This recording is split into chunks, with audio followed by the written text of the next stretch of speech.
Durante siglos, existió una regla no escrita entre los hombres de ciencia. Si algo venía del pasado envuelto en relato, si alguna civilización lo cantaba alrededor del fuego o lo tallaba en piedra, entonces no podía ser verdad. Era símbolo, era metáfora, era miedo disfrazado de historia. Y durante siglos, esa regla funcionó, hasta que dejó de funcionar. Lo que estás a punto de escuchar no es una lista de curiosidades, es un veredicto sobre quienes sabían más de lo que les dimos crédito, sobre qué tampoco le prestamos atención a las voces que vinieron antes de nosotros, y sobre cuántas verdades enterramos bajo la palabra más conveniente que existe: mito. Estas son 25 veces que el mito tenía razón. 1. El desierto que recordaba el mar. Los antiguos egipcios hablaban de un tiempo en que el Sahara era verde, ríos, lluvias, animales que hoy solo existen a miles de kilómetros. Los arqueólogos del siglo XIX lo ignoraron con elegancia. El Sahara es el desierto más grande de la Tierra. Siempre lo fue, obviamente. Luego llegaron las imágenes de radar. En la década de 1980, sensores montados en el transbordador espacial penetraron la arena y revelaron algo que nadie esperaba: redes de ríos antiguos corriendo bajo la superficie, cauces de agua del tamaño del Nilo, sepultados bajo metros de desierto. Grabados rupestres encontrados en zonas donde hoy no llueve casi nada muestran jirafas, cocodrilos, hipopótamos, escenas de pastoreo y natación. Los paleoclimatólogos lo confirmaron. Entre hace 12.000 y 5.000 años, el Sahara fue una sabana húmeda y fértil. Luego el eje de la Tierra cambió levemente su inclinación, los monzones se retiraron, y el verde murió en cuestión de siglos. Los egipcios no tenían telescopios ni satélites. Tenían abuelos. Y sus abuelos recordaban el tiempo en que el desierto era un mundo diferente. Lo contaron. Y lo que contaron era verdad. 2. El veneno que construyó un imperio en la mitología china. El emperador amarillo, Huangdi, no era solo un gobernante, era alquimista. Se decía que había descubierto el secreto de transformar metales, de extraer esencias de la tierra, de convertir lo inerte en poder. Generaciones de eruditos lo trataron como alegoría del estado ideal, el soberano que domina la naturaleza. Nadie tomó la alquimia en serio, hasta que los arqueólogos empezaron a excavar tumbas de la China antigua con equipos de espectrometría que los emperadores nunca imaginaron. Lo que encontraron en los bronces rituales de la dinastía Shang, hace más de 3.000 años, fue tecnología metalúrgica de una precisión que desafía la explicación casual. Aleaciones de cobre, estaño y plomo en proporciones que solo se logran con control cuidadoso del calor y el tiempo. Técnicas de fundición que Europa no alcanzaría sino 1.000 años después. Los artesanos de Huangdi no estaban haciendo magia, estaban haciendo ciencia, sin ese nombre, sin ese método formalizado, pero con los mismos resultados. El mito del emperador alquimista no era una metáfora sobre el poder, era la memoria de una civilización que aprendió a doblar la materia a su voluntad, y no tenía otra forma de contarlo más que llamándolo milagro. 3. La ciudad bajo el hielo. Los inuit del Ártico canadiense guardaban una historia. En tiempos muy antiguos decían, existió un lugar de abundancia en el norte, una tierra donde los animales eran innumerables y el hielo no era eterno. Un lugar que se tragó el frío. Los etnógrafos del siglo XIX escucharon la historia y la clasificaron donde clasificaban casi todo lo que venía de culturas orales. Folclore. Nostalgia proyectada hacia un pasado idealizado. En 2009, geólogos trabajando en el Ártico encontraron algo desconcertante bajo el permafrost de las islas del norte de Canadá. Suelos que solo se forman bajo condiciones templadas. Plantas preservadas en el hielo que solo crecen con veranos cálidos y prolongados. Los análisis de carbono los dataron. Hace entre 2 y 3 millones de años, partes del Ártico canadiense tuvieron un clima similar al de la Patagonia actual. No hace tanto en escala geológica, Y las tradiciones de los pueblos árticos tienen algo que los geólogos no tienen: continuidad oral ininterrumpida durante generaciones imposibles de rastrear con exactitud. ¿Cuánto tiempo puede vivir un recuerdo en una historia contada de padres a hijos, en una cultura donde la memoria oral lo era todo? Nadie sabe la respuesta. Pero tampoco nadie puede descartar ya la pregunta. 4. El fuego que caminaba a los guaraníes del Paraguay y sur de Brasil tenían un nombre para él: Curupira, el guardián del bosque. Lo describían como un ser que dejaba pisadas al revés para confundir a los cazadores, que emitía sonidos imposibles entre los árboles, y que podía aparecer y desaparecer sin dejar rastro visible. Nadie que se adentrara demasiado en su territorio volvía igual. Los misioneros jesuitas del siglo XVII lo anotaron en sus crónicas como superstición indígena, obstáculo para la evangelización. 4 siglos después, los etólogos que estudian el comportamiento del jaguar en su hábitat natural documentaron algo que los guaraníes habrían reconocido de inmediato. El jaguar no solo caza, patrulla. Defiende su territorio con marcas, ruidos y presencia calculada. Crea lo que los investigadores llaman zonas de influencia, áreas donde los animales más pequeños, incluyendo los humanos que los observan, experimentan una forma difusa pero real de inquietud y desorientación. Los guaraníes que se internaban en el bosque y regresaban hablando de Curupira no estaban inventando fantasmas. Estaban describiendo, con el lenguaje que tenían, el efecto psicológico de ser observados por el depredador más eficiente del continente americano. Curupira era real, solo que tenía manchas. 5. El veneno del cielo. En la antigua Mesopotamia, los sacerdotes astrónomos de Babilonia registraron estrellas que caían, no como metáfora de desgracias, sino como eventos físicos con fechas, direcciones, consecuencias.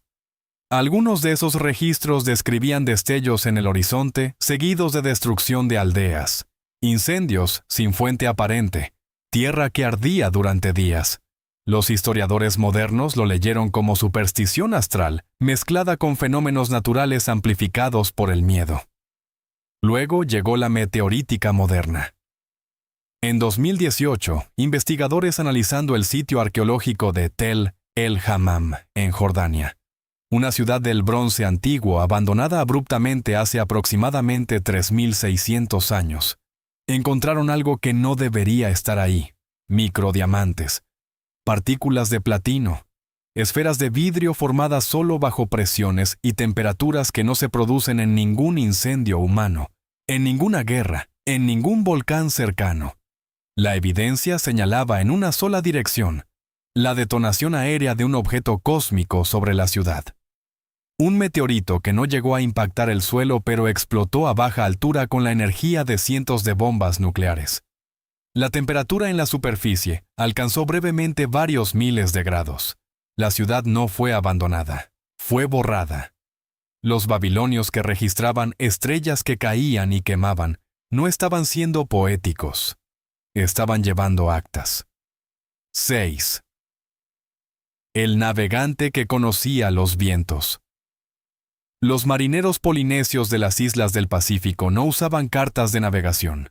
No necesitaban. Navegaban por el color del agua, por el vuelo de los pájaros, por la temperatura que percibían con la palma de la mano contra el casco de la canoa, por el ángulo en que las olas llegaban desde distintos horizontes. Decían que el océano hablaba y ellos sabían escucharlo. Los navegantes europeos del siglo XVIII los admiraron, los subestimaron y finalmente los ignoraron. Viajeros primitivos en canoas de madera no podían haber cruzado el mayor océano del mundo de manera sistemática y bidireccional. Imposible. En 1973, un antropólogo y un maestro navegante polinesio llamado Mau Piai Lug reconstruyeron un viaje de 4.000 kilómetros desde Hawái hasta Tahití en una canoa de vela doble, sin instrumentos modernos, guiándose únicamente por los métodos tradicionales. No se perdieron. Llegaron. En el año 2020, Análisis genéticos comparando poblaciones indígenas del Pacífico con comunidades de la costa oeste de Sudamérica confirmaron contacto entre ambas civilizaciones hace al menos 800 años. Alguien cruzó en ambas direcciones un océano de 15.000 kilómetros antes de que existiera la brújula occidental, el sextante, o cualquier instrumento que los europeos considerarán indispensable para navegar. Lo hicieron leyendo el agua. Y el agua, resulta, siempre les dijo la verdad. 7. El oráculo de carne y química. Los griegos no tomaban decisiones importantes sin consultar primero a la Pitia, generales antes de la batalla, reyes antes de firmar tratados, filósofos antes de partir hacia tierras desconocidas. Durante siglos, la sacerdotisa de Delfos fue el árbitro silencioso del mundo antiguo. Los historiadores modernos tenían una explicación cómoda. Teatro, manipulación política, una institución religiosa que aprendió a hablar en ambigüedades lo suficientemente amplias como para parecer siempre correctas. Lo que nadie preguntó fue por qué todas las descripciones antiguas de la Pitia coinciden en los mismos detalles físicos. El trance, la voz alterada, el sudor frío, la mirada perdida, los espasmos. En 2001, el geólogo Jelle de Boer y el arqueólogo John Hale publicaron un estudio que cambió la conversación. Mapearon la geología bajo el templo de Delfos y encontraron dos fallas sísmicas cruzándose exactamente bajo la cámara donde la Pitia se sentaba. Tomaron muestras de las rocas y del agua subterránea. Los resultados fueron incontestables. El sitio emite etileno, un gas que en concentraciones bajas produce euforia, disociación y estados alterados de conciencia. En concentraciones algo mayores, produce convulsiones. La Pitia no actuaba. La Pitia estaba, literalmente, drogada por la tierra misma cada vez que se sentaba en su trípode de bronce sobre la grieta. Grecia construyó su historia en parte sobre las visiones involuntarias de una mujer sentada sobre un accidente geológico. Y lo más inquietante no es eso. Lo más inquietante es que varias de sus profecías registradas resultaron ser, a la larga, correctas. 8. La enfermedad que detuvo un ejército. Cuando el ejército mongol de Gengis Khan cruzaba Asia Central en el siglo XIII, las crónicas persas y chinas describían una táctica de terror sin precedentes. Antes de asaltar una ciudad, los generales mongoles usaban catapultas para lanzar sobre los muros algo que los cronistas describían con vaguedad perturbadora: cuerpos, animales muertos, objetos corrompidos. Y las ciudades, decían, caían no solo por el asedio, sino por la enfermedad que venía después. Los historiadores durante siglos trataron esto como exageración de los vencidos, propaganda del terror. Luego llegó la epidemiología histórica. En 1346, durante el sitio de la ciudad de Cafa en Crimea, un ejército mongol usó exactamente este método. Lanzó cuerpos de sus propios soldados muertos de una enfermedad desconocida sobre los muros de la ciudad. Los genoveses que escaparon huyeron en barcos hacia el Mediterráneo.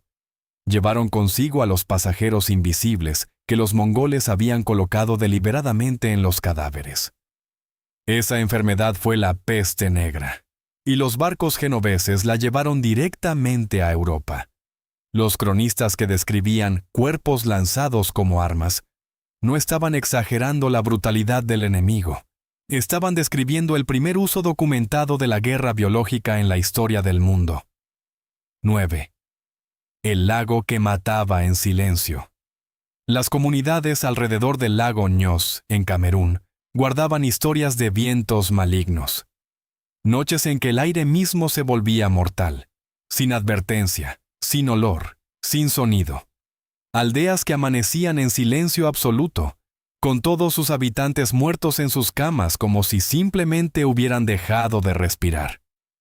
Los administradores coloniales europeos del siglo XIX catalogaron estas historias en la categoría habitual: superstición local, explicaciones primitivas para enfermedades, posiblemente envenenamiento por plantas desconocidas. La madrugada del 21 de agosto de 1986, el lago Nyos liberó de golpe aproximadamente 1 millón de toneladas de dióxido de carbono disuelto en sus aguas profundas. El gas, más pesado que el aire, se extendió sobre el valle como un manto invisible. En cuestión de horas, 1.800 personas murieron asfixiadas mientras dormían. El ganado, los pájaros, todo ser vivo en un radio de 25 kilómetros. Los geólogos tenían un nombre para el fenómeno que los lugareños nunca habían necesitado: erupción límnica. Una liberación súbita de gas desde las profundidades de un lago volcánico supersaturado. Las comunidades del lago Nyos lo describían desde hacía generaciones como el viento que mata, porque eso era exactamente lo que era. 10. El guerrero que no moría. Las sagas nórdicas describían a los berserkers, guerreros que entraban en batalla en un estado de furia sobrenatural, insensibles al dolor, incapaces de sentir miedo, tan peligrosos para sus propios aliados como para el enemigo. Las sagas decían que mascaban sus escudos antes del combate, y que ningún arma ordinaria podía detenerlos. Los historiadores modernos lo atribuyeron a autosugestión grupal, adrenalina elevada, y la tendencia escandinava a la hipérbole épica. Luego, los etnobotánicos empezaron a prestar atención a una planta que aparece mencionada, en términos elusivos, en fuentes nórdicas asociadas a rituales de combate: el Iosiamus niger. La beleño negro. El beleño contiene alcaloides que en dosis controladas producen exactamente lo que las sagas describen: agitación extrema, supresión del umbral del dolor, disociación del miedo, y una fuerza física amplificada por la ausencia de los inhibidores que normalmente limitan el esfuerzo muscular.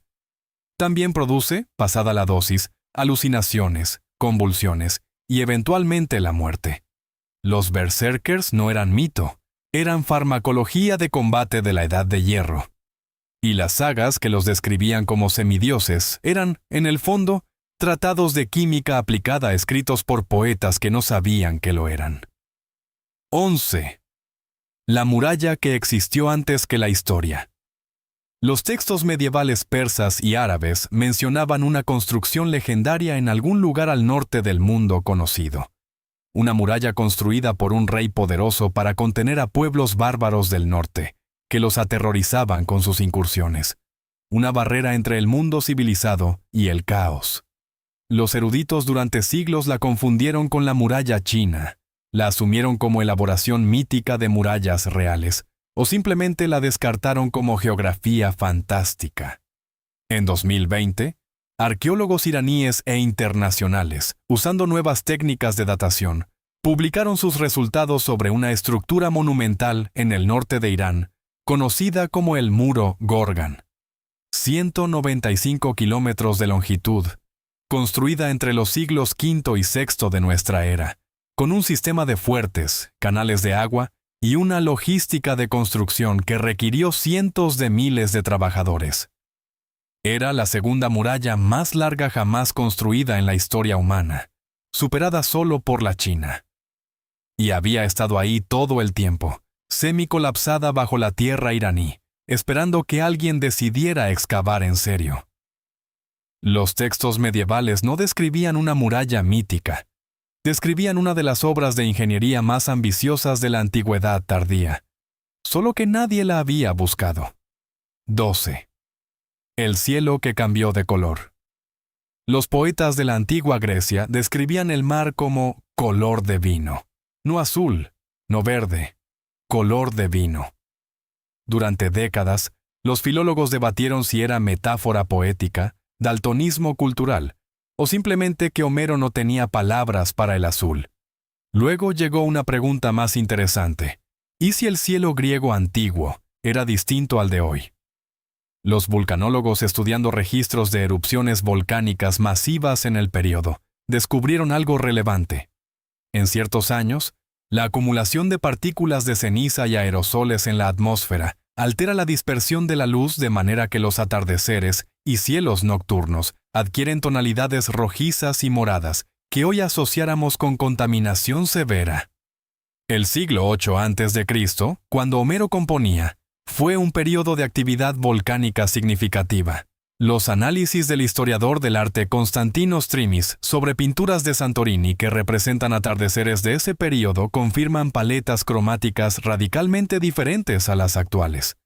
El mar color de vino de Homero podía ser exactamente eso. Una descripción fiel del cielo que él veía reflejado en el agua. No era poesía, era meteorología. 13. El animal que no debía existir. Los aborígenes australianos llevaban generaciones describiendo un animal enorme que vivía en las zonas más remotas del continente. Grande como un caballo, herbívoro, lento y peligroso si se le acorralaba. Los primeros colonizadores británicos lo anotaron como evidencia de la tendencia indígena a exagerar la fauna local. En 1971, un granjero en el estado de Queensland encontró huesos. Los paleontólogos los identificaron como pertenecientes al Diprotodon optatum, el marsupial terrestre más grande que ha existido jamás. Pesaba hasta 2,5 toneladas. Vivía en Australia hasta hace aproximadamente 46,000 años, cuando la llegada de los primeros humanos al continente coincidió con su extinción. 46,000 años. Generaciones de humanos que llegaron, convivieron con él, lo cazaron, lo temieron, lo observaron.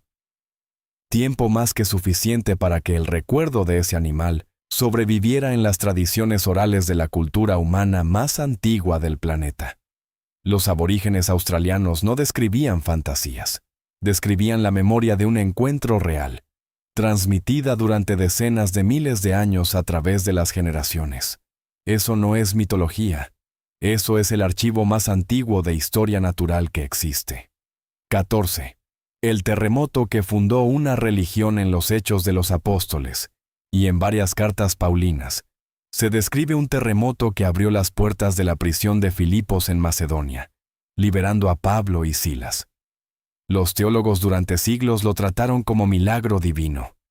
Los escépticos modernos lo trataron como invención narrativa para heroificar a los protagonistas.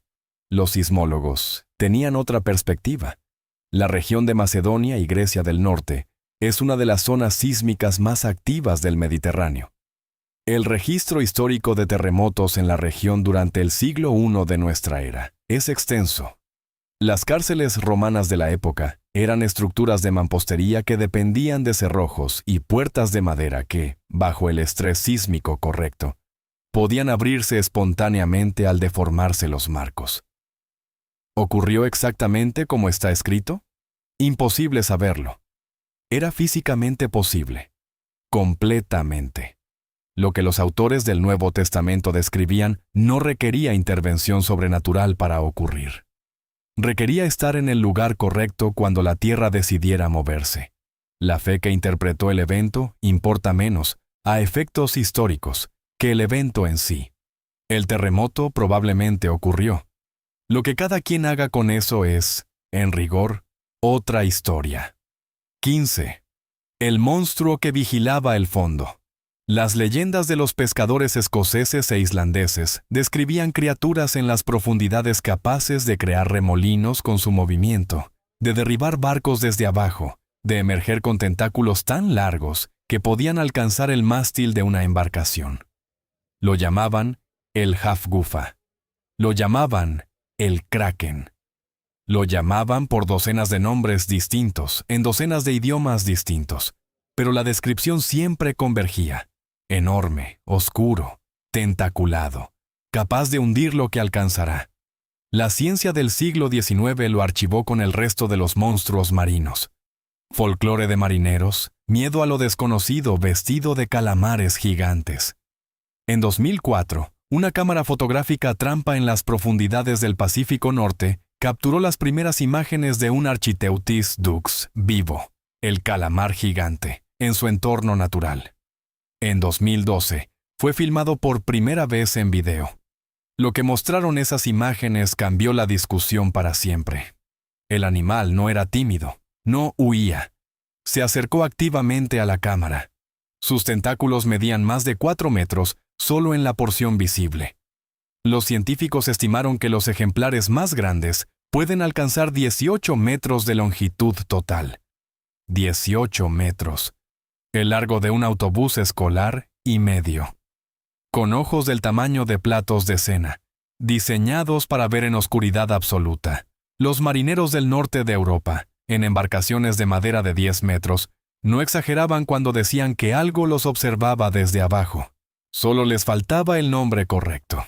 16. El reloj, que anticipó el Renacimiento. En 1901, un buzo recuperando objetos de un naufragio romano frente a la isla griega de Anticitera, sacó del fondo del mar un fragmento de metal oxidado que no tenía ningún sentido en su contexto. Durante décadas fue ignorado en un museo de Atenas. Demasiado dañado para ser descifrado, demasiado desconcertante para ser explicado. En 2006, tomografías computarizadas de alta resolución revelaron su interior. Lo que había dentro era un sistema de al menos 37 engranajes de bronce, interconectados con una precisión de manufactura que no se volvería a ver en Europa hasta el siglo XIV. El mecanismo calculaba la posición del Sol, de la Luna, de los 5 planetas conocidos. Predecía eclipses con décadas de anticipación y seguía el ciclo de los Juegos Olímpicos. Fue construido aproximadamente en el siglo II a.C. El mundo tardó 1600 años en volver a construir algo comparable. Las fuentes antiguas mencionaban máquinas astronómicas construidas por Arquímedes. Los historiadores lo trataban como alabanza retórica exagerada, la tendencia antigua de convertir a sus sabios en magos. El mecanismo de Anticitera no es la única posibilidad que aquellas fuentes describían. Es la prueba de que lo que describían era posible, y que lo que se perdió en la quema de bibliotecas y en el colapso de civilizaciones es, probablemente, mucho más de lo que sospechamos. 17. El veneno que construyó pirámides. Durante décadas, la gran pregunta sobre las pirámides de Egipto no fue cómo se transportaron los bloques. Eso, con suficientes trabajadores, trineos y rampas, tiene solución ingenieril. La pregunta que nadie podía responder era otra. ¿Cómo se logró que decenas de miles de personas trabajaran en sincronía, año tras año, sin evidencia de coerción masiva? Los arqueólogos esperaban encontrar cadenas, encontraron panaderías. Las excavaciones en Giza revelaron complejos de panadería y cervecería de escala industrial, capaces de alimentar a miles de trabajadores diariamente. Análisis de huesos encontrados en los cementerios de los trabajadores. Sí, tenían cementerios propios. Mostraron dietas ricas en carne, algo reservado para las clases altas en el Egipto antiguo. La cerveza egipcia antigua no era como la cerveza moderna. Era densa, nutritiva, y contenía niveles de alcohol suficientes para mantener a un trabajador en un estado de fatiga reducida y tolerancia al dolor, elevada durante una jornada de 12 horas moviendo bloques de 2 toneladas. La Gran Pirámide no fue construida por esclavos sufriendo. Fue construida, en gran medida, por trabajadores bien alimentados y moderadamente intoxicados, que recibían como pago el privilegio de participar en algo que consideraban sagrado. La religión como incentivo laboral, la cerveza como analgésico industrial.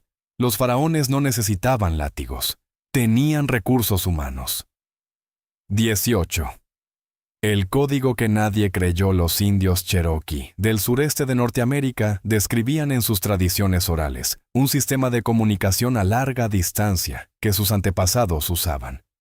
Señales de humo, tambores, y algo que los primeros etnógrafos europeos tradujeron vagamente como mensajes que viajaban más rápido que un jinete. Los colonizadores lo descartaron.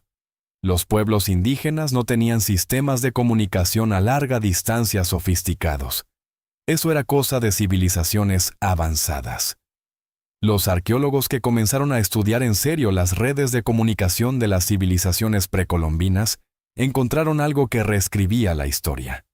Los incas no solo tenían el sistema de chasquis, corredores de relevos capaces de transmitir mensajes orales a más de 400 kilómetros al día.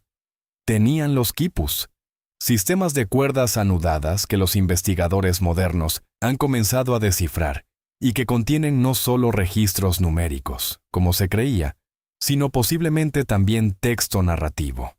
Y más al norte, los análisis arqueológicos de las redes de sitios del pueblo ancestral en el suroeste norteamericano revelaron un sistema de señales ópticas entre montañas que en condiciones claras podía transmitir información básica en cuestión de horas a través de cientos de kilómetros de desierto. Mensajes que viajaban más rápido que un jinete. Tenían razón. Lo llamaron primitivo porque no podían verlo. 19. El dragón que tenía alas culturas separadas por océanos y milenios describían lo mismo. Una criatura enorme, reptiliana, capaz de volar. En China, benevolente y acuática. En Europa, destructora y aterradora. En Mesoamérica, emplumada y divina. Diferentes colores, diferentes poderes, diferentes personalidades, pero siempre reptil, siempre enorme, siempre real en la memoria colectiva de pueblos que no tenían forma de comparar notas entre sí. Los paleontólogos tienen una hipótesis que ningún mitólogo había considerado. Los fósiles de pterosaurios como el Quetzalcoatlus northropi, con envergaduras de hasta 12 metros, o los de cocodrilos gigantes del Cretácico, emergen naturalmente del suelo en las mismas regiones donde las tradiciones de dragones son más antiguas y persistentes. Asia Central, el Mediterráneo, Mesoamérica. Durante miles de años, pastores, mineros y viajeros encontraron esos huesos enormes, esas mandíbulas con dientes, esas espinas dorsales que no pertenecían a ningún animal vivo que conocieran, y los interpretaron con la única herramienta disponible: su imaginación. El dragón no fue una invención, fue una autopsia. Una autopsia hecha por personas sin formación científica, que encontraron el esqueleto de algo que no debería existir, y lo único que pudieron hacer fue darle un nombre y un lugar en el mundo que conocían. 20. El eclipse que detuvo una guerra. En el año 585 a.C., dos imperios llevaban 5 años en guerra. Los medos y los lidios habían luchado hasta el agotamiento sin que ninguno lograra la victoria definitiva. El conflicto parecía destinado a durar una generación más. El 28 de mayo de ese año, en medio de una batalla, el sol desapareció. Los dos ejércitos se detuvieron.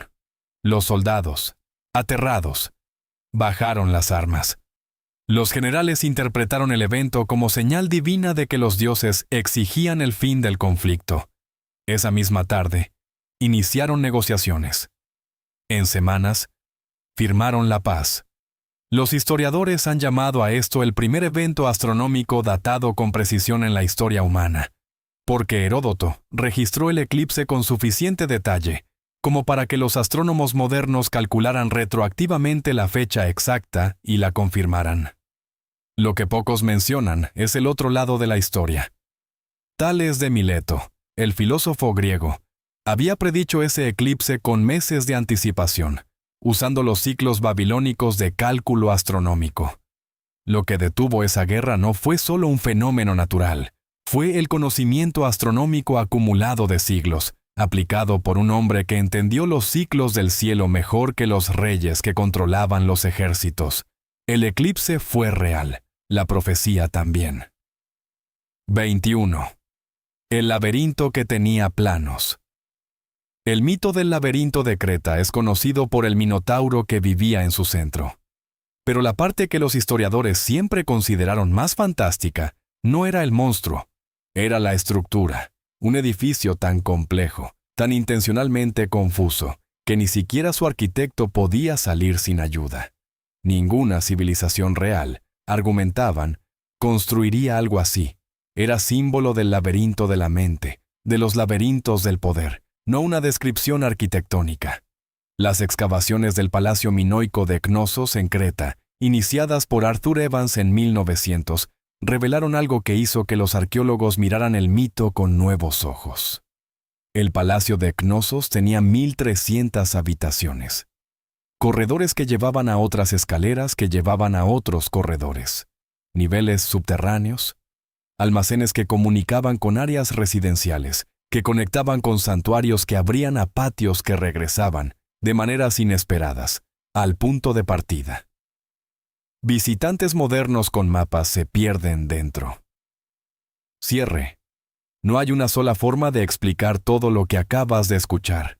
Hay culturas que observaron el mundo con una precisión que no reconocemos porque no usaron el método científico tal como lo formalizamos en los últimos 400 años. Hay tradiciones orales que preservaron memorias durante decenas de miles de años, con una fidelidad que nuestros archivos digitales probablemente no igualarán jamás. Hay preguntas que los seres humanos hicieron hace milenios, que los instrumentos modernos apenas están comenzando a responder. Y hay una lección que recorre cada una de estas historias. No es que la ciencia esté equivocada. La ciencia es la razón por la que sabemos que todo esto es verdad. La lección es más incómoda. La lección es que en el momento en que una institución, cualquier institución, decide que ya sabe suficiente para descartar lo que viene de fuera de sus muros, empieza a perder la batalla contra la realidad. Los que dijeron que Troya era mito tenían credenciales. Los que dijeron que el Sahara siempre fue desierto tenían credenciales. Los que dijeron que ningún polinesio podía cruzar el Pacífico tenían credenciales.